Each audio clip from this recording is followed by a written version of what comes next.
This is for the people. You would use the 3% to get to your three houses. If anybody on this call does not have three rental homes or three VRBOs or three mortgages, y'all would go into holding mortgages. I mean, my ultimate goal for you is you don't even have to be a landlord. You start providing mortgages for people on this call, you won't be able to wait to my next investment class because you're going to put your hand in there and say, hey, y'all can use my $150,000 and split your profit with me. That is my goal, that you would go from this place to being that person. And now your money's working for you and you're not working for your money. And I mean, that's what we're doing right now. He's getting there. And so that is why we would take that is why we would take commission, because right now we need to get our three rental homes, because until we get that, then we're behind. So just as a friendly reminder, what is a great investment? Investor A is flipping a house. Investor B is a landlord. Investor C is moving in and then renting your house. And the point is that the same investment is not good for everyone or for the same purpose. That's why it's important to think about, what do I need to do? Remember, if I need to write off a capital loss, I need to flip a house. Okay. Does everybody get that? I mean, I need to, because if I do not flip a house, which is the only way I know how to get quick capital gains, if I don't do that in my example, then you understand, right? That I mean, literally, if I paid $5 for let's just say 1,000 shares of this stock, and then I sold it for $1, I just lost all that $4 times 1,000, shares of this stock, and I don't get to write it off. I mean, y'all, somebody needs to start crying right now. I mean, that's sad. That is sad news. There are times that we have to get capital gains to write off capital loss. If we made a mistake in the stock market, that's another good reason. If one of your stocks go way down or something, I mean, just because a lot of people don't know that you can't write that off against your income. Well, I mean, I hate to be the bearer of bad tidings. Actually, I'm making them great tidings, because I'm telling you how you can write it off. But really what that means is you're getting free capital gains. You know what I mean? So your monthly mortgage and expenses can be paid for by rental overage. And I just want to encourage y'all, and I'm not going to make any of us do yoga or, hum anything, but I am going to ask you to just think for a minute. Do you think that this statement is only for other people, or do you believe that you can do it? Because if you don't believe that you can do it, then you're not going to do it. And you're not going to make decisions that get you here. And that's what we're about to dive into, is what steps get us from where we are to those three houses. And, and maybe you're not interested in being necessarily a landlord. However, you would really like to reduce your W-2 or 1099 taxes because you're having a great year and you've had a great few years, or your spouse is having a great year, or y'all just make a lot of money. Would you like to take off $20,000, $30,000, $40,000 a year off your tax returns? That is where we're going. So, y'all, I get so passionate about this. I love real estate. So let's talk about purchasing a house for $300,000. We're going to talk about it from two different perspectives. One is, let's say that you qualify for $450,000. You do. You personally do. And you are excited about moving. Okay. The problem is, if you spend all $450,000 on your house, then you're not going to have anything left over to spend to get your two other rental houses. Okay. So really what we've got to do is focus on, are we willing to live below our means for 2 years to set ourselves up for life? Are we willing to move a few times so that we can get the 5% down? Because the thing is, y'all that are landlords, the reason that $300,000 is good is because of the amount of rent that house will get is very easy to obtain because of how low interest rates are. And if we start buying houses for 500,000, I'm not going to tell you not to, because I'm about to show you some great reasons to do that too. But as far as depreciation goes, but if you are starting from scratch right now and you are 21 years old and you have a choice of what you want to purchase, if a tenant moves out and you've got to turnkey that house so you don't have rent for a month, do you want your mortgage payment to be $2,500, or do you want your mortgage payment to be $1,600 that you've got to cover? Well, that's why we try to get the least expensive houses that are in decent places. And y'all, I'm going to show you some good places. Don't tell me, well, where's she finding those? I'm going to show you because I put them in my presentation. So there is, just think large commissioner bonus, new car, or an investment property. Here's the thing. Y'all, when you sell something big, when you sell a house and you just say, oh my gosh, this just fell out of heaven. This deal was awesome. And I just sold from this referral. So I didn't even owe anybody any money. A person that I used to work with gave it to me. This is your story. I'm being you. This is your narrative. And they just bought a house for $1 million. I got $30,000. What are y'all going to do with that? I'll tell you what a lot of people do is they buy a new car with it. I'll tell you what other people do is they go to the mall with it. Some people go on vacation with it. What I'm saying is stop going to the mall until you've got your 3 rental houses. I'm saying drive a car much below your means until you have these 3 rental houses. That's what I'm saying. And this is what kind of difference it's going to make. So think about this, okay? Do y'all think it's fair to say that houses appreciate just in general 4% a year? I mean, y'all think about this year. Demo just found this morning. I mean, houses this year have already appreciated Demo 11% in 1 year. And I know, y'all, sometimes they go down too. Okay, like in the 2008, 9, 10. I think 4% is a good number, especially with inflation. To say that's what it would be worth. So 3% during bad times. Exactly. And just like right now, it's 11%. So I just think that 4 is a good average.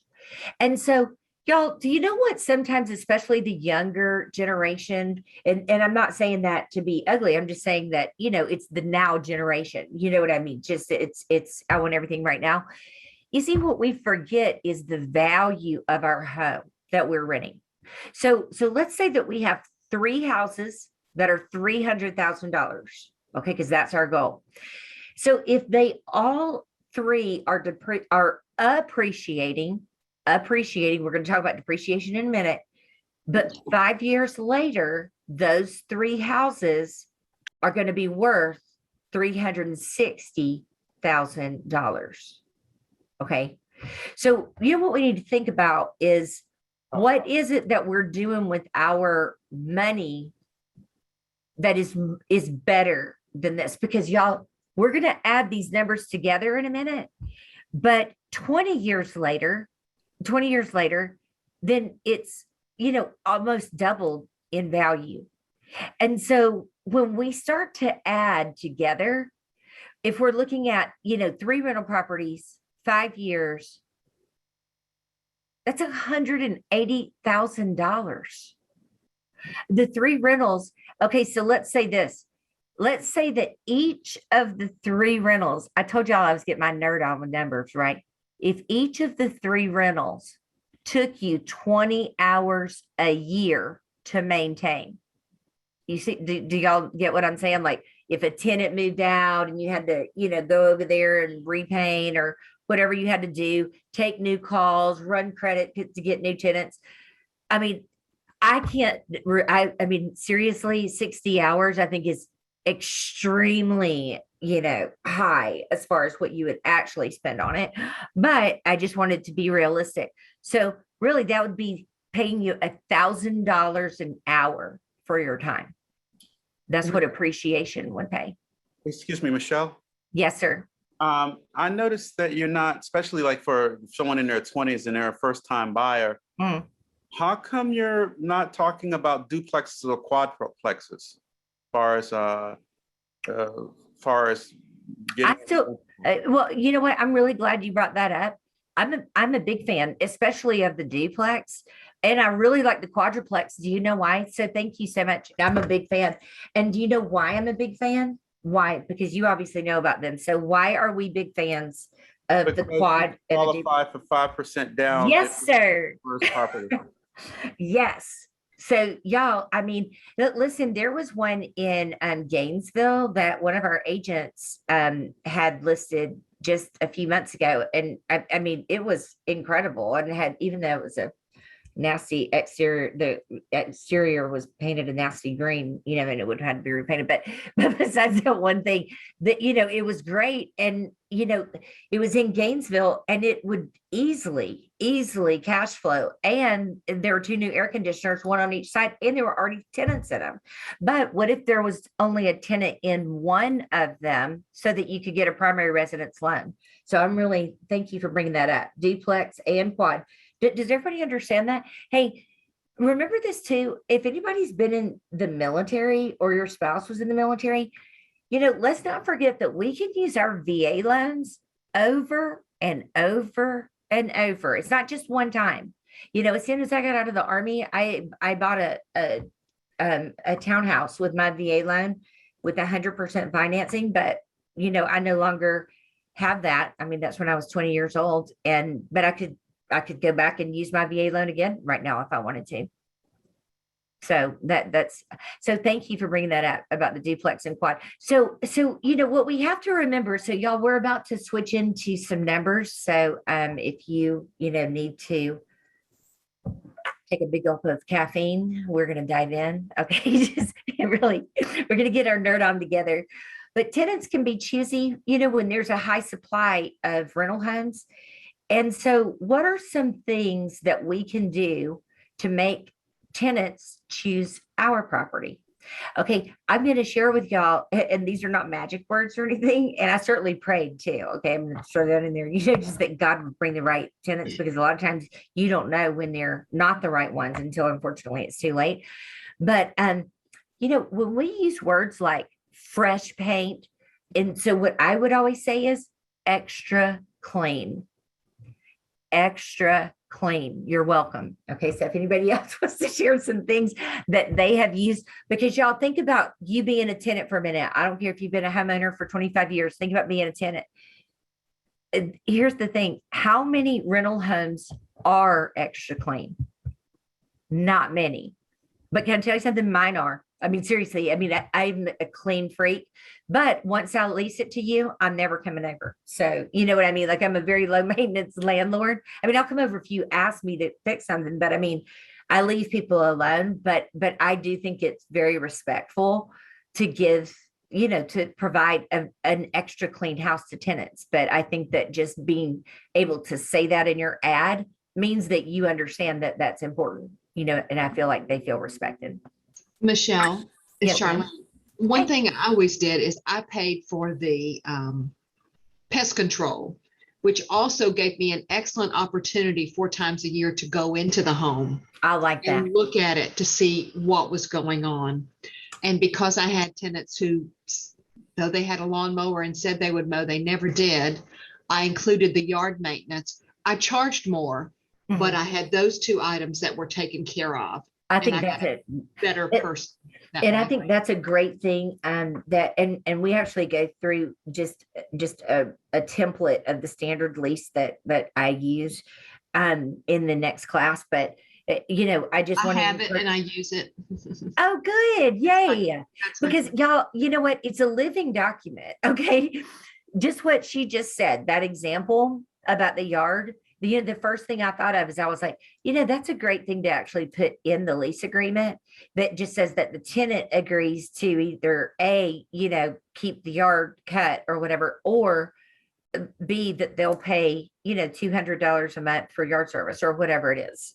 But just to have that in the lease agreement, and that way, you know, it doesn't create, because, you know, I can tell you the one thing I can't stand, and that is um, having any kind of controversy or conflict when somebody's living inside my house. Okay. I mean, just because, they can do a lot of damage in there if they're not feeling respected, or, or even if they just disagree and they're dead wrong. But since they're inside my house and I'm outside, then keeping the peace is really important. So the more that you can agree to, like what that was a great suggestion in the lease, where it's easy to just, to look at it, then that makes it a lot easier where there's no conflict. Y'all, good decisions. I'm a big Home Depot girl, but I will say it is Lowe's for lighting. The L for Lowe's for me stands for lighting. For some reason, Lowe's has just always had so much better, lighting options than Home Depot. But you know what some people do is they're so concerned about how much every single thing costs in the house that they really shouldn't be a landlord. Okay. Because they see like this strip light for $25 and then this nicer light for $98. And they just always go with the cheaper one. Don't.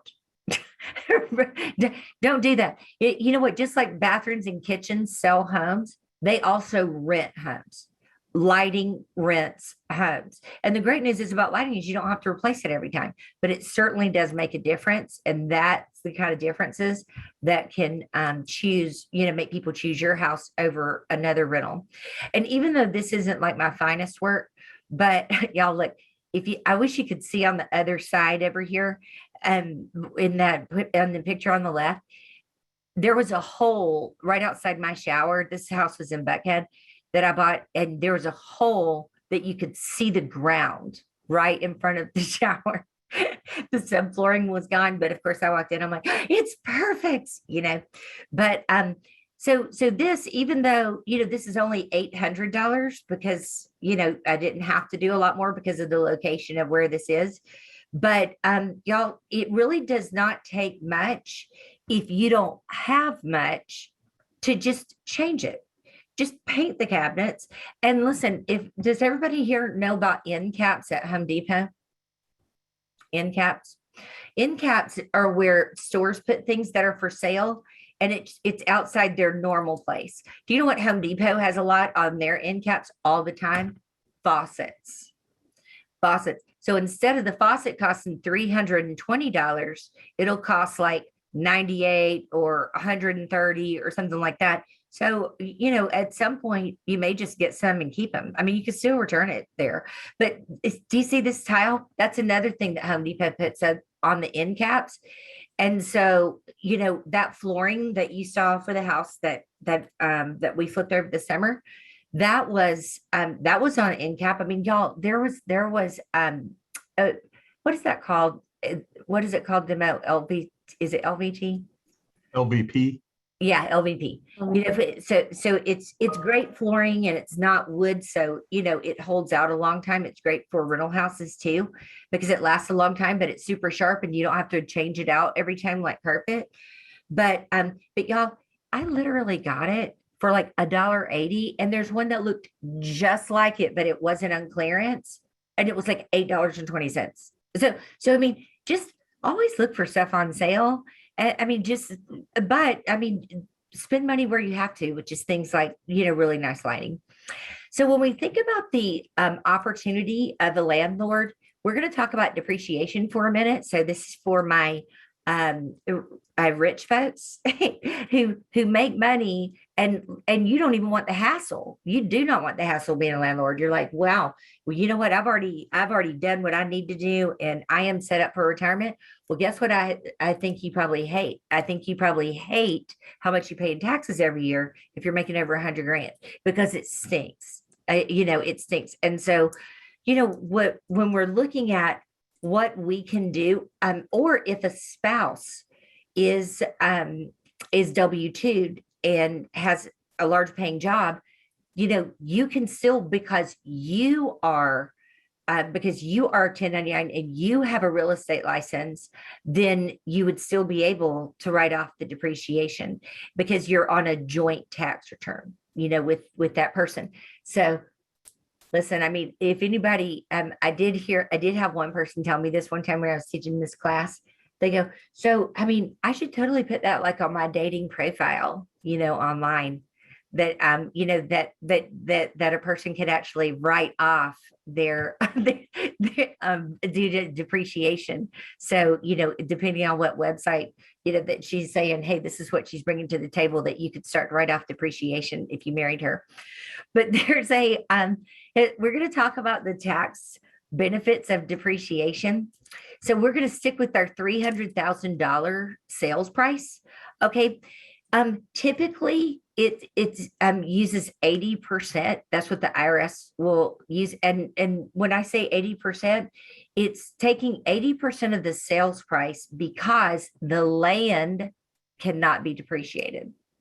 And so if it's just a standard house on, a quarter acre, an acre, whatever it's on, and it's just, the difference when it would not be 80% of the sales price is if you had like a 3-bedroom, 2-bath, 1,500 square foot house on 100 acres of land, because that would not mean that that house was 80%, right? Because we're only able to depreciate the structure, not the land.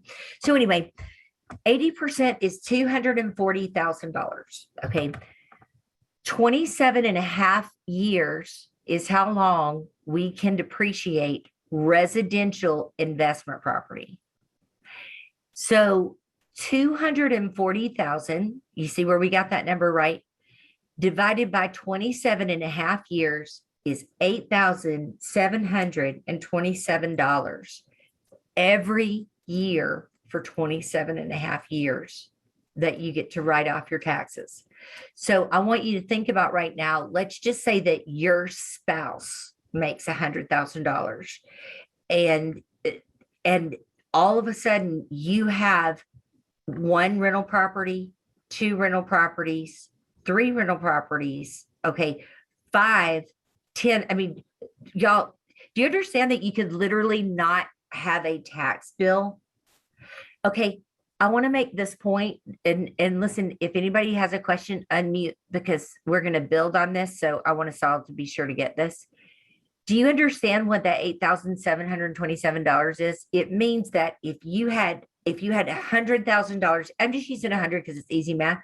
But if whether it's a joint return or your own, if you had $100,000, okay, that you were paying taxes on, that you would get to subtract 8727. So now you're only paying taxes on $91,000. Does that make sense? Okay. So you know what can actually happen once you get into this, and I did, if y'all are watching this later, for the depreciation slides, like this is number 2 of 4, if you ever want to send this, to some of your folks or your investors, because y'all, I mean, just remember taxes are going up on January 1st. And I mean, real estate is a great place to get, for investors. And all of this is completely legit. I mean, this is all in the IRS code. So so now think of that same $300,000 house depreciation of 8727 that we got to write off of our $100,000. So, but how much does that actually mean to me? Like, what's the dollar amount that actually gets to stay in my pocket? Because if I did not have this rental property and I did not get to write off the 8727, then I would be paying 30% taxes on the money, right? I mean, if we just use 30%, I know some people are 35, 40, 45, whatever, but let's just use 30 for easy example. So if I do use 30, then that means that I would actually get in my hand another $2,618 per house. That's how much I would get back. Does anybody want to ask a question before we go to 3? Yes, Michele, when you sell the house, we used to have a house for 10 years and then we sell the house and the big surprise came paying taxes for that time. Right, to recapture. So what you can still do today, because I had a lot of that happen too, is I did 1031 tax-free exchanges. So, like when I started investing in real estate, y'all, I mean, talk about God timing. It was it was like in 1993-ish. So it was before the Olympics. So I bought these 5 houses. One was in Kennesaw, the other 4 were in Buckhead. And one was in Midtown. So 3 in Buckhead. And I mean, talk about God timing. I mean, does anybody remember 1996? I'm really dating myself right now, but just what happened to our real estate market after the Olympics, it just went Before the crazy. So all of that to say, Ingrid, that's what I had to go through too, because everything had just jumped up. So I 1031 tax-free exchanged those 5 rental properties when I moved to Arizona. And then in Arizona, I used the 1031 money to buy 13. So the 5 turned into 13 rental homes out there from, but just like Ingrid said, you get to totally avoid, there are still not taxes. And guess what those 13 turned into? Our solid source buildings. I mean, seriously, I 1031'd it back when we started solid source. And I mean, so I mean, I really, I'm such a real estate fan. Okay. So 261810 is the actual money back from the IRS, realize. And so have y'all ever had, like, especially when you first come into real estate and then maybe you get your first huge commission, right? And it's like, $25,000, and then, but when you first get into real estate, you forget about quarterly filing taxes. Does anybody ever forget that or want to forget it? Well, that's talk about a big shocker, right, Ingrid? I mean, that's a big shocker is when your accountant comes back and says, wow, not only do you owe all this money, you're late and here's your penalties, for not paying on time, etc. So just remember this depreciation addresses all of that, and you do not have to spend any time doing it. All you have to do is own the rental property, and it is doing all of this that we're talking about while you're sleeping. So let's move to 304. Now let's say that you have 3 rentals. Okay, you have 3 rentals. When you have these 3 rentals times this 2618, I mean, y'all, that means you're getting $7,854 actual dollars in your hand. So if you had paid this in W-2 income, like if you have a day job or, if it was W-2 income, or you 1099 and you had already paid that to the IRS and you paid the accurate amount that you were supposed to get, if you had 3 rentals at $300,000, you would get a check back for $7,854. Okay, so I didn't write this in here, but I do want to say, do y'all know the difference? Do y'all know the cutoffs for different tax brackets? Because they're changing in January, so that's why I didn't want to put them in here and get everybody all focused on it. But y'all, when you change tax brackets, okay, you go from paying like 20 to or 15, I think is the lowest, to 25 to 30 to 33. Okay, do you understand that by taking this 8727, okay, instead of times it times 30, let's times it times 3. And just for the sake of easy round number example, then that's really like 9 times 3, 27,000. So let's say 26,000. Okay, $26,000. Do you understand that now you're doing 100 minus 26,000? What happened? Okay, did you spend that 26,000 for your rental property that year? No. You understand that, right? You're getting to write money off that you did not spend. So basically, what if you had 10 instead of 3? And you got to write off this. So if I made $100,000, and I had 10 rental homes at $300,000, and I have owned up to 13 at one time, do you know that would take off $87,000? You got a refund. I wouldn't even be paying taxes. So instead of me paying $45,000 in taxes for making 100,000, like you said, I'd be paying none because I'd be in the poverty level and only making $14,000 on my tax returns. Can I get an amen, y'all? I mean, come on. Amen. Amen. I mean, seriously, this is crazy. Y'all, we're about to pay taxes. And I hope that, I mean, don't make me come back and, haunt you from the ghosts of classroom teacher past, to remind you when you get your tax bill this year, that this could be the last year that it looks like this if we jump on board. Okay. So here we go. Do you know what that really means too? So look, I kept all of these. These are the ones that I numbered because I know depreciation can get a little confusing. So it's numbers 1, 2, 3, and 4 slides that are only talking about depreciation if you're looking at them later. But so when you look at the money, okay, divided by the 3 rentals. So this is the actual money in our hand. We're going back to the money in our hand that if we only have 3 rentals, that we would get this much money back because it's 30% that, and it's writing it off. So do you know what that means, y'all? It means that if I've got 3 rental properties that cost $300,000 each, that actually, because of the amount that I get to write off my tax returns and the amount that's actually going to be in my hand over it, it means that it's $218.18 a month that I could lose between the difference of my mortgage and what I'm receiving from a tenant. So if my mortgage is $1,500 and my tenant is only paying me $1,300, I am still breaking even, and I do not have to pay taxes on rental overage on this house because I'm still breaking even.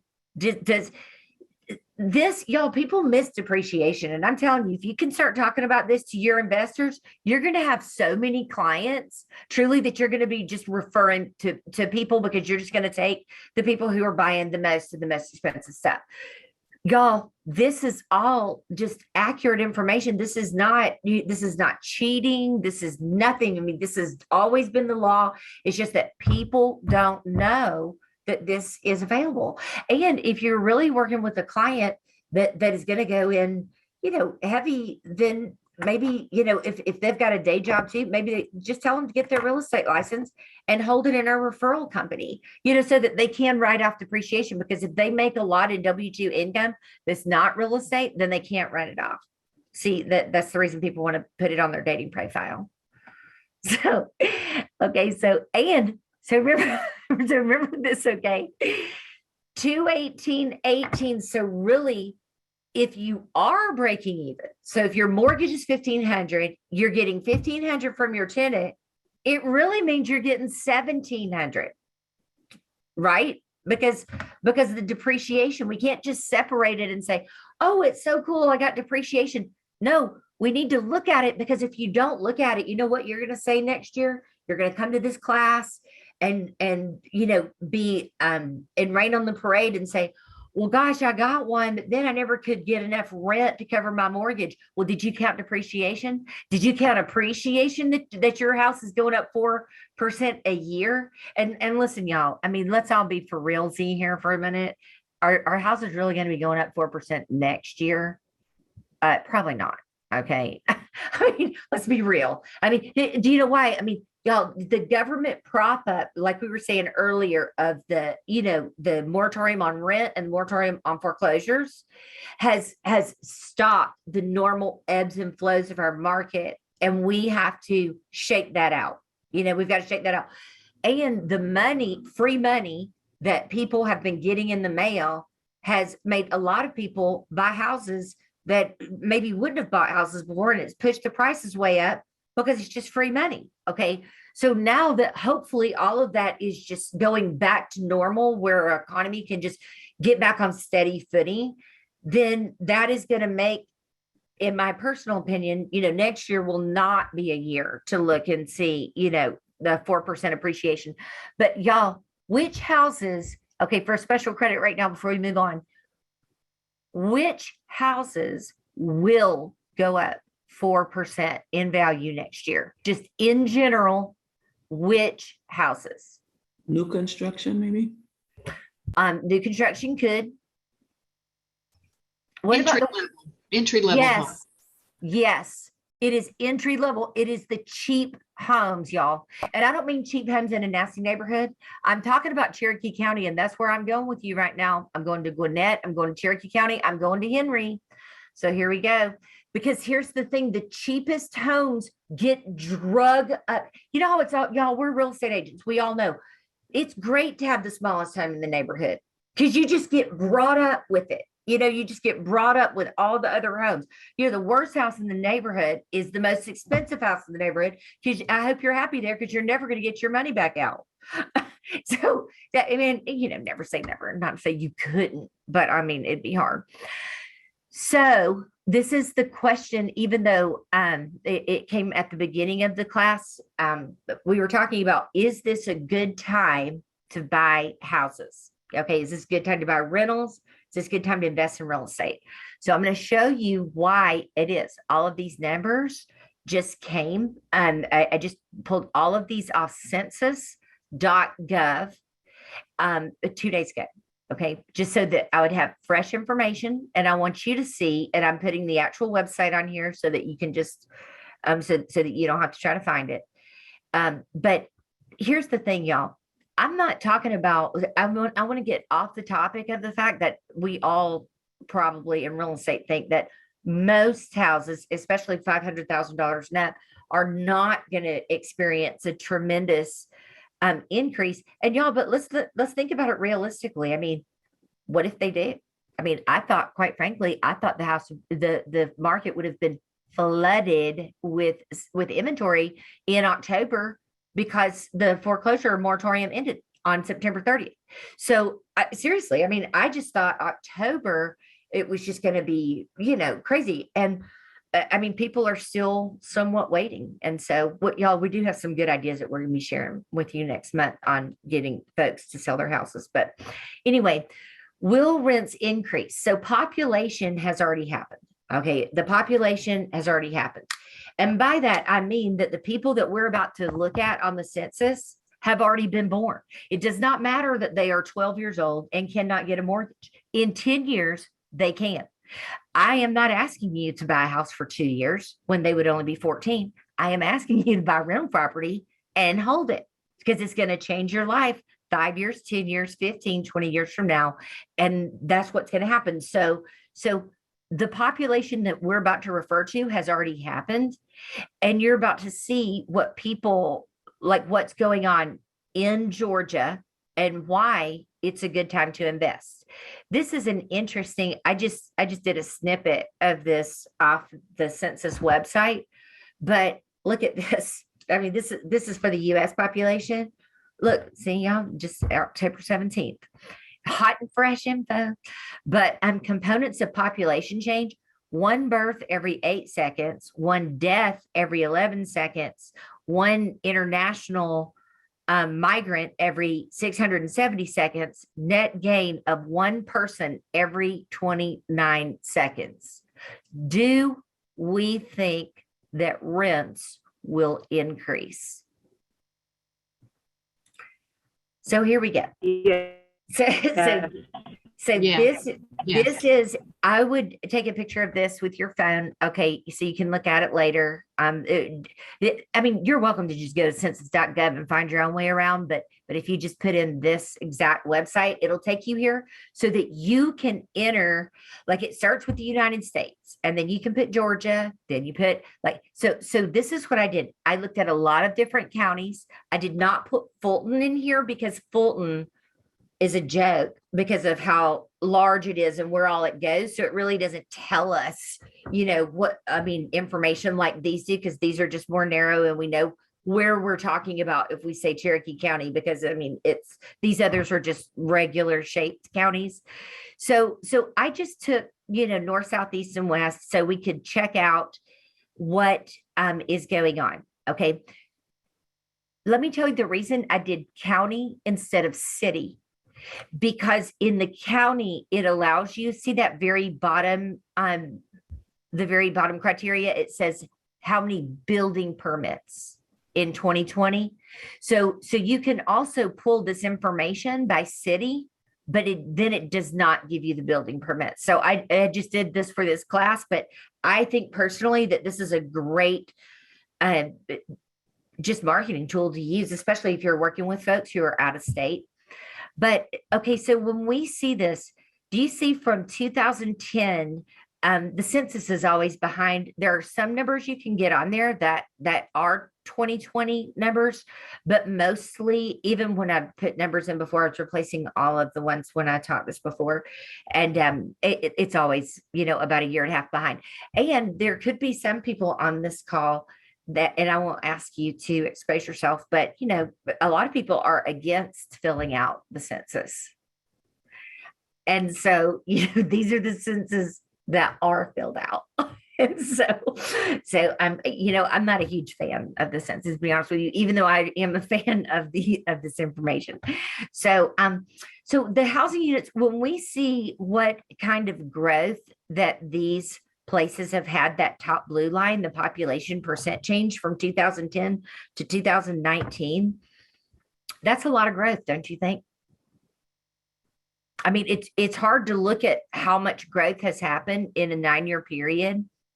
And then when you look at, so let's just go down on the people, underneath the people, and then look at the housing. So these are just the housing units, okay, that exist. But remember how fast the counties are growing, okay? And then owner occupied rate, and then the median value of the owner occupied housing, and then the selected monthly owner costs. So basically that's just, with the mortgage, how much are most people paying, or what's the median price that people are paying in that county? And then without a mortgage, how much are they paying? And then I love the one second from the bottom, because it says the median gross rent. So do we think that this might be a free and easy way to look and see where we might consider buying rental property? And here's the thing. I mean, when I look at Forsyth County, okay, I mean, heavens, 39.2%, which is not a surprise. I mean, that place is booming as far as, new subdivisions and just all the growth up in that direction. But here's the thing, when you look at that price for $339,000 is the median price, and then the what's the regular rent, and it's $1,380. And here's the thing, y'all, remember, these are people that filled out the census. Listen, if y'all had to guess, does anybody want to just take a guess? Okay, and I promise you, I am not going to ask you now or later to raise your hand if you filled out the census. But does anybody want to take a guess about, like, of all of us on this call, of all of this on this call, what do you think the percentage of people is that filled out the census? And because, what are y'all guessing? 50%. 80%? See, 45? I'm thinking 52. 20. Yeah. About 50 people. No, I'm thinking like 50% maximum filled it out. Okay. Now, but listen, that's just, I'm pulling numbers out of the air. I have not had any kind of private solicitation on the chat or any.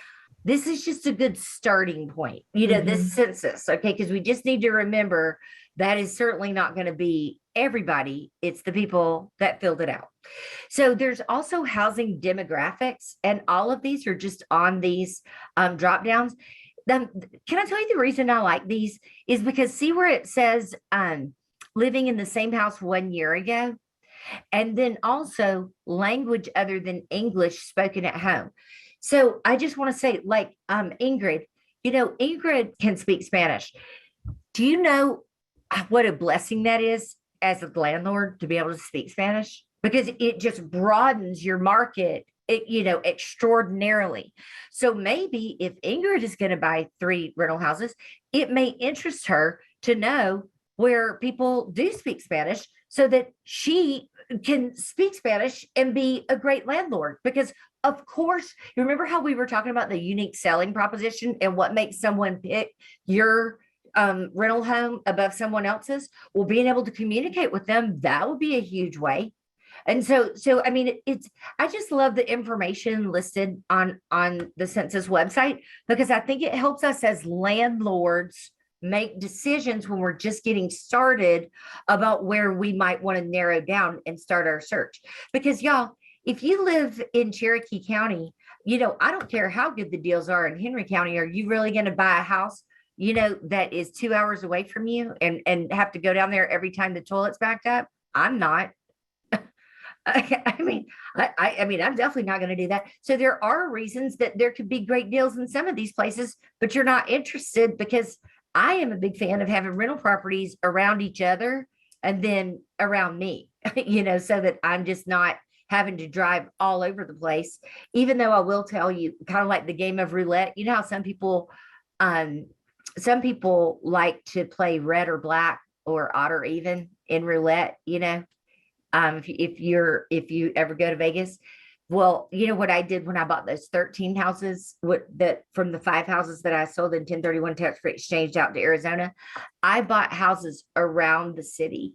Okay, so I was playing more like putting your bet on a number, as opposed to red or black or odd or even, just because what they were doing is they were putting a 285, so kind of like an outer perimeter in Arizona. And do you know what people said to me when I got there? They said, this is 1997. They go, oh my gosh, I can tell you what you don't want to do is be near the highway, because that is going to be awful. And all of those houses are so cheap right now, because I just feel so sorry for those people. Y'all, that's what a real estate agent said to me. I felt like I was back from the future, like Michael J. Fox, right? And I'm like, no, people are going to want to be near that. They're going to want to be near the highway, because it's going to take so long to get there if you're not. And she goes, no, they're not. Oh my gosh, nobody wants to. I mean, those houses are being given away. So I went all the way around the perimeter, buying my 13 houses for my 1031 money, which all did work out really good. So just, my point is that there's always something going on, whether it's a new highway or they're widening a road or something. Here, I would put some more examples in here, but just also think about, has anybody ever called for any reason the planning and zoning committee? Belinda, why did you call? Well, rentals, you got to know what you got to know what they're doing. You got to know what their plans are doing. You got to know what crazy rules they're going to put in there for you for short-term rentals and all that stuff. You got to know what's happening. If you don't, you're in big trouble. Right. And another reason is, y'all, when I started seeing land being cleared in on Highway 92, do you know why I called? So this was back before those of you who are familiar with like Highway 92, it goes between Roswell and Woodstock. So they started clearing all of this land. Guess what I found out it was going to be with one free phone call from my car? Walmart. Guess what Walmart needs? Employees. So I bought 3 houses within a half a mile to rent. Do you see how that happened? Yes, absolutely. Well, because I mean, if you see that a lot of land being cleared, y'all, if somebody's about to buy a bunch of or hire a lot of employees, think about what's going to happen to all of the houses in that area, because now they're going to have access to a 24/7 Walmart. And when Walmart is the base store, who else is coming? Starbucks, all kinds of fast food, banks, Depot, the nail place, Home Depot. I mean, be first when you see land being cleared. If it's near you, if it's in your regular, space that you're driving every day, call the planning and zoning committee and ask them the question. It's not confidential. They're happy to tell you. And I mean, I'm just telling you that some of the most money that I've made is making that one phone call and then buying 2 or 3 houses.